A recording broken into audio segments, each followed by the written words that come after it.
పద్దెంది పడి మెట్ల పైకెక్కి గుడికేగు భక్తులకు ఎదురొచ్చే బంగారు స్వామి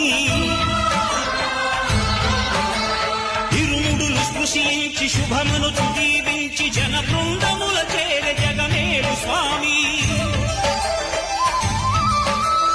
తన భక్తులనరించు తప్పులకు తడబడి ఒక పక్క ఒరిగెన ఓంకారమూర్తి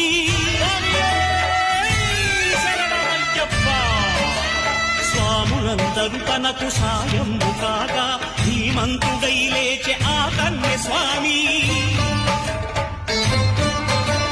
పట్టబంధము వీడి భక్తగతికై పరుగు పరుగున వచ్చే భూమిపైకి